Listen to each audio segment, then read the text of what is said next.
I can help you. How? Yeah, how so? Ah! Beg pardon, Dr. Simeon. It's been a long day. I don't see any food here. I do. You're the food. The Rose and Crown. Cozy old pub? Ah! The lady in red. Look who's back. Did you make this snowman? No. Well, who did? He Hey! wasn't there a second ago. He just appeared. From nowhere. Maybe time to come out of retirement, my friend. Snow that can remember. That's silly. What's wrong with silly? Nothing. Still talking to you, ain't I? Oh, What's your name? Clara. Clara! Where are you going? I thought we was just getting acquainted. I'm digging the new fit. Those were the days. What 2 words? Doctor? Ah. Doctor who? Let's go! It feels like a new era. It does. Oh my goodness. Woo! The Matt Smith. Ah, Jenna Louise. I doubt the readers of the Strand magazine would accept that the great detective is, in reality, Hey, how dare you? a woman. Ah, An you. intimate companion. It could be a terrible weapon in the wrong hands, don't you think? I think winter is coming. Oh, Such is it? winters this world has never known. Over 1,000 years of sailing the universe, Strax.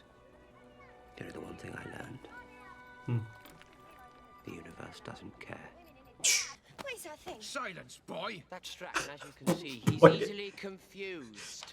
Silence, girl! Sorry, lad. Sontara. Who are you? It doesn't matter because you're about to forget that you and I ever met. No, We'll need the worm. Sir. not the worm. The worm? What worm? Don't Yeah. worry, it won't hurt you, but one touch on your bare skin and you lose the last hour of your memory. Where is it? Oh, What, sir? I sent you to oh, he touched it. Did you? When? Who's he? What are you doing here? Look, it's been snowing. Oh, I love Strax. Because these are the gauntlets, aren't they? Sir, emergency! I think I've been run over by a cab. There you go. Oh God. What about the snow? Shouldn't we be warning people?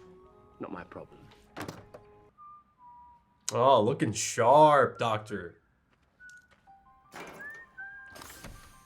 Ah, TARDIS. He can't keep sulking in his TARDIS, they said. Oh, wow. Look at this imagery. Oh. Iconic moment.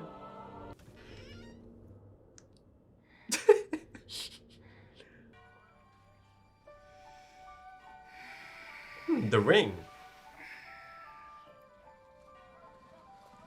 Is she like the cutest human to ever exist? Like, oh my goodness. You have, if I may say, a remarkable amount of wisdom in these matters for one so Young. very pretty, Miss Montague. Young. Yeah. I don't blame you, my dude. I don't. Ooh. Oh my. Truth is singular. Lies are words, words, words. You met the doctor, didn't you? And doesn't interfere in the affairs of its inhabitants. He is not your salvation, nor your protector. Oh. It's Do you interesting. understand what I am saying to you? Words. Ah. But he suffered losses which hurt him. Now he prefers isolation to the possibility of pain's return. Right. It's a reoccurring theme. It's cyclical, essentially. We assist him in his isolation, but that does not mean we approve of it. So, a Oh. test for you. Love that. Oh. Oh, my dude. Pond. That's quite the coincidence, right? There is a pond, a frozen one. Suggested where to start investigating. Oh, the glasses. Oh. It's Sherlock Holmes. Ah! Most viewed page. You know, you really should delete your history. Ah! It's frozen in pond. Smile. What are you doing here? Madame Vastra wondered if you were needing any grenades. Grenades? She might have said help. Help. Where did that come from? He got it wrong. Bow tie. What's wrong? Sorry, it's just... I didn't know I'd put it on. Old habit. Yeah. It's cooler. Bow ties are cool, but that's. It isn't very She's talking about the room. Bow ties are cool. You missed this, didn't you? Shut up. I love this cast of characters, man. They made no attempt to conceal their arrival.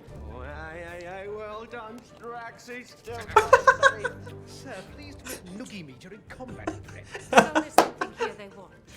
Oi, I told you to stay in there. Oh, I didn't listen. You do that a lot. That's why you like me. Who said I like you? Oh! Oh! No, I do the hand grab and that's my job, that's always me! Not anymore? You're clever, really clever. Are you? If I've got a plan, what is it? You tell me. Bit of a test? Yes. What would it do to us? Kill her. If we'd been escaping, we'd be climbing down the building. If we'd been hiding, we'd be on the other side of the roof. But no, we're standing right here. So? So, Ah! after you. After you. After you. I'm wearing a dress, eyes front, soldier. My eyes are always front. Mine on. Yeah. No.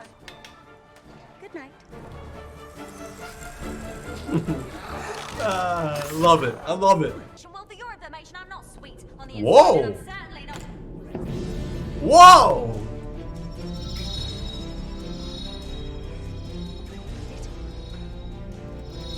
Yes! The TARDIS. It can travel anywhere in time and space. And it's mine.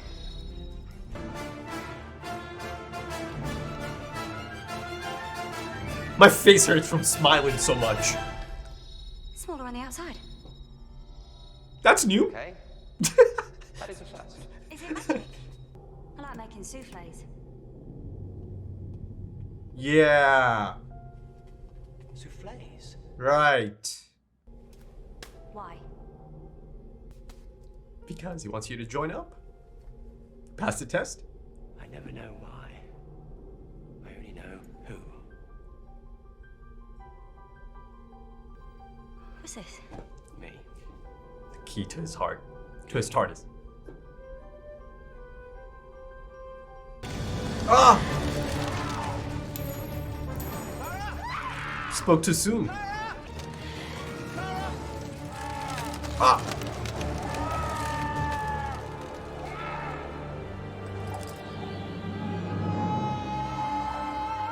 Huh?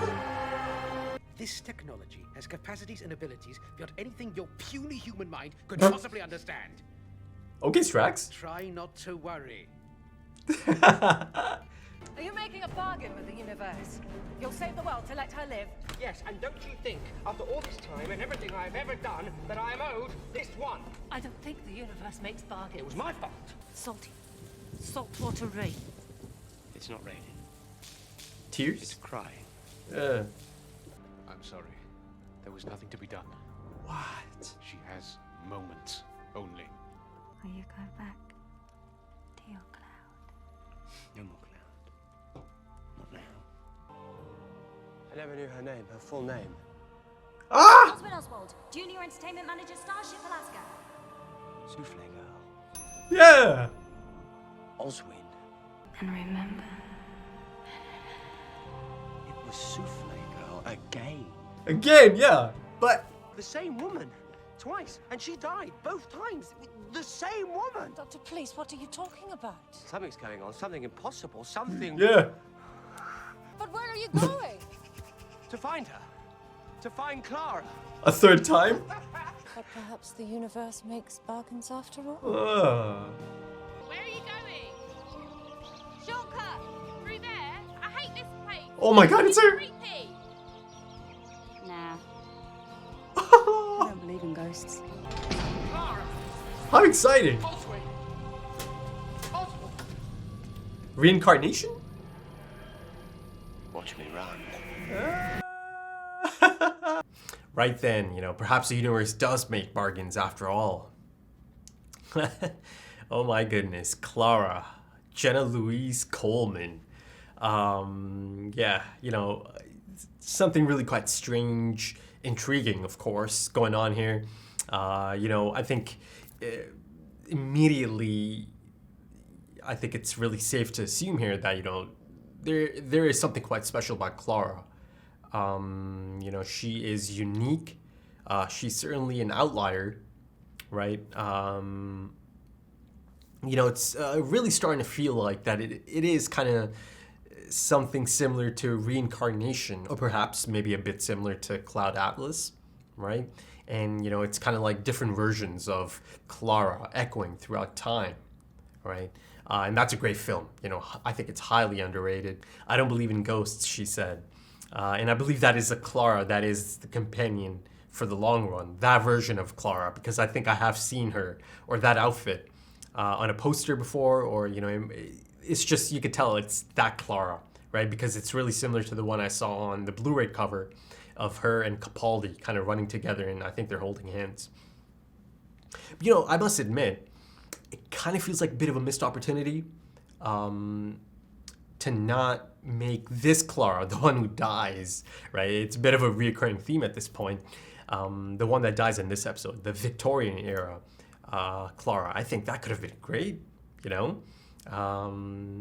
taking a companion from this time era or this time period. But I suppose I kind of understand, the approach, or the need to have a more contemporary companion. Now, before I go any further, I think that might just be some of the most fun I've had, watching an episode of Doctor Who.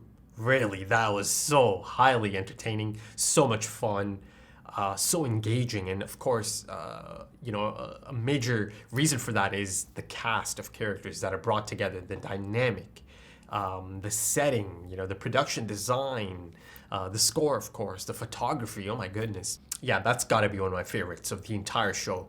No doubt about it. And, in that sense, it actually doesn't even feel that much like a Christmas special, does it?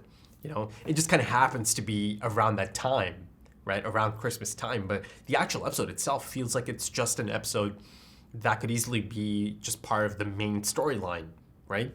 And, like I mentioned earlier, a lot of major plot threads seem to be set up here. And of course, a lot of it is kind of gloomy, right?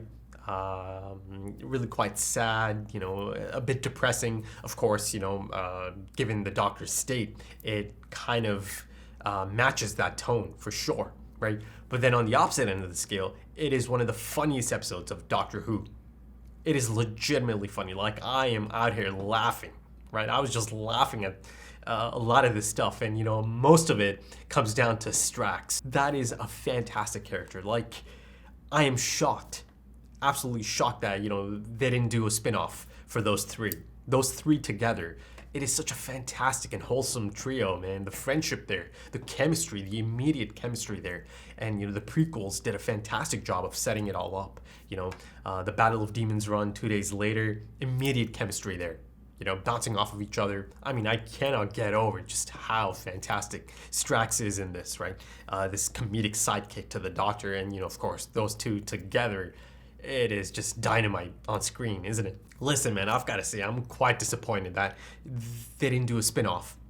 I mean, it has all the right ingredients, all the right elements to be a successful spin-off, right? Especially for a show that seems to have a lot of spin-offs already, or had a lot of spin-offs already. You would think they would kind of really lean into this one, right? But no, it didn't happen. Unless, of course, I do get to see him a few more times. That is a possibility, perhaps. I hope so, because you see that they do make a great team, right? Those three and the Doctor, right? And I mentioned the prequels. I love how they have this respect for the Doctor. That they do feel protective of the Doctor, right? Yes, they know he's in a bit of a funk. They don't agree, but they are there to kind of facilitate. The doctors, step back essentially, and you see that once again in the one word challenge scene. Essentially, that they are protective of the doctor, right? They kind of get defensive on his behalf. He doesn't do that anymore. He's kind of above that now. The man in the high castle, perhaps. But I mentioned the prequels. There's a lot of really great moments in the prequels. First of all, I think it did a great job of bridging, that gap essentially. Because I must admit, it was a little bit jarring to go from The Angels Take Manhattan to this episode, right? To go to it so soon after that episode, maybe a break could have been beneficial. But I also know that, of course, they didn't air right after each other, right? There was a break. So, I had that in the back of my mind, but even so, it was still a little bit jarring, right? To go from that to this.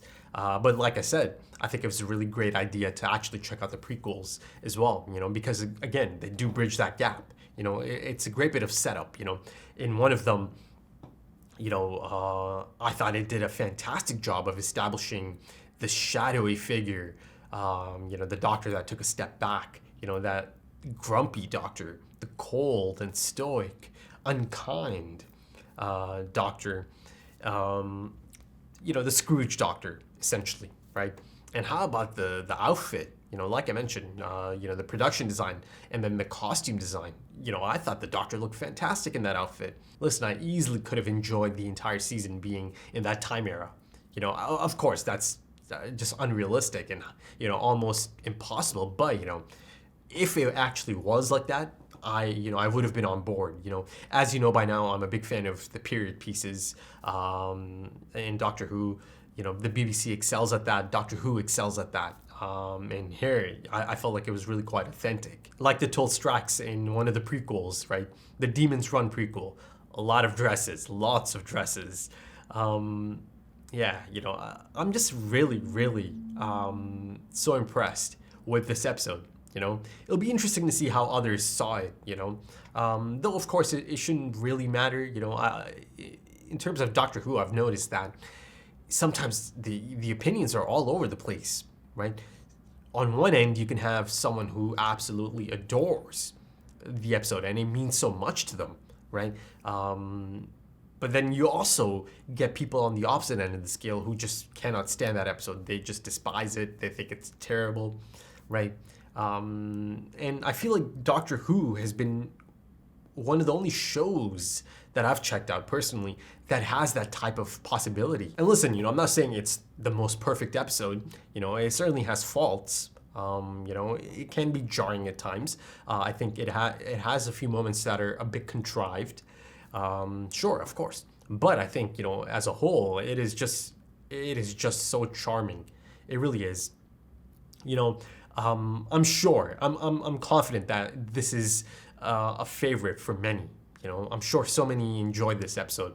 And the reason I really, really found this so entertaining and engaging is because of the character dynamics and that ensemble cast of characters together. A lot of the focus is on Clara and setting up those plot threads for the rest of the series, I suppose, or however long Jenna Coleman's character is meant to be around. I know she does join Peter Capaldi, or Peter Capaldi joins her, essentially, at some point. So yeah, I'm not sure how long after that, but yeah, I think essentially the setup for the next big mystery is certainly there now, right? And it promises to be quite the fascinating journey for sure. But yeah, I thought it did a fantastic job of really selling just how much it affected the Doctor to lose the pawns, right? The impact it had on him, right? Now, I'm not sure how long it's been since, right? So you'll have to let me know, but it appears to be a few years, essentially. But yeah, you really see it. You really see it. Again, Matt Smith in top form, right? But that being said, there is someone in this episode that goes toe-to-toe with Matt Smith. Someone that can match that energy. Someone that can match the delivery of dialogue, right? Jenna Coleman. Jenna Coleman as Clara. I mean, wow. You know, this does not have that puppy approach to a companion, right? Just following the doctor. There's a lot of moments, or there's a few moments that stand out of, you know, Clara having a certain type of reaction. You know, you go to the TARDIS, and, you know, speaking of the TARDIS, loving the new interior, right? The reveal of that was just phenomenal. You know, I'm sitting here just kind of celebrating. And, you know, loved the score that kicks in, loved how proud the doctor was to show it off. And I loved the tracking shot. You know, the look itself, you know, first thought it's kind of like an old schoolish look. But yeah, you know, I thought it was great. I liked it. Now, you know, I'm not sure in terms of the reasoning behind it, you know, did the doctor initiate it himself? You know, perhaps a new start. Perhaps he just didn't want that interior anymore, right? Given the memories attached to it. But yeah, I liked it. But yeah, her reaction to the doctor giving her the key, right? Even she didn't know. She didn't know, you know, why she was getting emotional, but she was, right? So there's a lot of interesting moments to kind of make note of or take note of, right? Of course, you know, the reoccurring lines of dialogue, you know, run you clever boy. And then souffle, of course, you know, I think once the doctor heard that, then the gears start turning in his head as well, right? That's another reason he perhaps made his decision to bring her on as a companion, to give her the keys. Because now he knows something is going on here, right? You know, he's kind of done that before. He had many reasons to bring Amy on to the TARDIS, right? And now the mystery of the souffle girl, right? According to the doctor, it's impossible. It's impossible, but it's happening nonetheless. And, you know, he's got himself something to be excited about, you know, a new mystery to solve. And you see he's kind of back into, you know, usual form by the end of the episode. Kind of, you know, comes out of that funk, leaves the Scrooge doctor behind. And you see he is a little bit out of character, right? There's a lot of mean-spirited jabs at Strax, right? Yes, it can be comedic, but you see that it is a part of his out-of-character personality at that moment in time, you know, that he is able to kind of be a little bit mean-spirited in that sense, that he is able to turn the shoulder, right? It's not my problem. And he tells Strax as much, you know. One thing I've learned thousands of years, that the universe just doesn't care. But going back to Clara, you see that she has this impulsive insistence to lead that doctor dynamic, right? You see the doctor's really quite surprised by this. You know, she takes his hand at one point and then they start running, right? He's like, no, that's my job. I do the hand grabbing and running. No. You know, she's assertive, she's charismatic, she can match the doctor's energy, right? In that sense, you know, Jenna Coleman can match Matt Smith's energy, right? The chemistry is, I mean, it's there and then some. And you could see that already in the first episode. Now they're actually on screen together, right? So it's a fantastic combination. Though I must admit, you know, at the time, I kind of just didn't even think of it. Now I'm kind of thinking back to it, you know, she kissed him. And it's not as if he kissed her back, but, you know, he didn't really separate himself immediately. He didn't mention River Song. No, you know, that's tricky. That's a tricky one as well, right? And that's one of the reasons I mentioned this kind of being jarring, right? Maybe a break could have been beneficial in that sense, you know, because, you know, River Song, in that last episode, there's a lot of, you know, husband and wife moments. River Song and the doctor, that is. And now you see a different dynamic here, right? I mean, essentially, it's not a normal marriage either, is it? You know, River Song and the doctor, it feels kind of like an open marriage, open relationship. And, you know, another thing I really appreciate about Clara so far is that she does not appear to be the type of companion that is just fully reliant on the doctor, right? You know, so much so, or to an extent that she's not able to make her own decisions or anything. No, like I mentioned, equals. Really feels like that. And it feels different in that sense, you know, because she's not normal. I think, you know, that much is clear. Like I mentioned earlier, an outlier. there's something really quite special about her. But yeah, of course, no surprises there, you know, no shocker. Of course, I'm really quite happy to be in this era now, you know, Jenna Coleman companion era. I've been looking forward to this, you know, I've mentioned it before. I mentioned it a long time ago, actually. And yeah, it's so far living up to all my expectations and all the hype I had in my mind for Jenna Coleman's introduction. So far, so good. You know, I really like it. And listen, you know, I didn't even mention Richard E. Grant, and it appears to be Ian McKellen. You know, I couldn't quite place the voice at first, but you know, yeah, that's Ian McKellen. I mean, I don't know why I didn't clock that immediately, but yeah, it appears to be Ian McKellen. That's crazy, isn't it? I thought Richard did a great job of playing that character, you know, that stoic, sinister, you know, calculated and cold character he plays in this. You know, it does kind of feel like a Scrooge type character. You know, there's some great Sherlock moments. Of course, you know, Moffat also does Sherlock, so I thought that was a great, you know, chance to do that crossover. But yeah, I think that's about it for this one, folks. Actually, lastly, I should mention that I did watch the PS to Angels Take Manhattan. That was just lovely. It really was. You know, it kind of gave me closure, and it certainly gave Brian much needed closure. You know, in the discussion for that episode, I mentioned perhaps Brian is the one I feel most bad for, right? Or feel for the most. And of course, it was lovely to hear Arthur's voiceover for that letter. And then of course, Anthony, you know, their adopted son. So, you know, they do kind of get to raise, they do get to raise a child.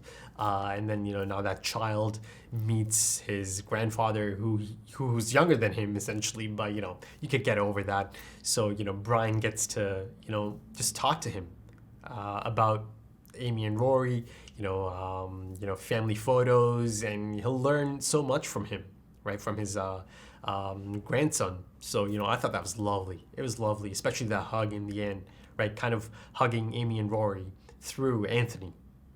I thought it was great. And, you know, lastly, let me just kind of mention one of the most poignant lines of dialogue in all of this, and it wasn't even part of this episode. I believe it was part of the prequel. You know, I kind of watched them all back to back, so it's all kind of like a big jumble of content I just watched. But yeah, it might have been in the prequel. Heartbreak is a burden to us all. Pity the one with two. Jeez. Oof.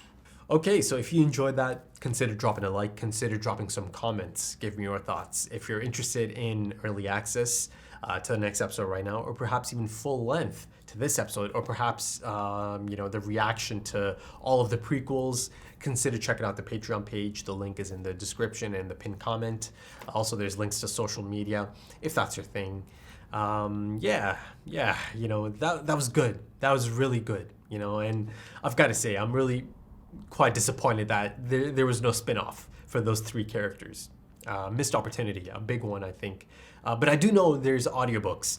It's not quite the same, right? You kind of want to see, you know, I kind of want to see them on screen, but, you know, I'll certainly give that a shot for sure. You know, that could be a fun experience for sure. So yeah, you know, I'll check those out. But yeah, thank you for joining me, and thank you for your time, as time is precious. And I do hope to see you again soon for the next one. Until then, take it easy.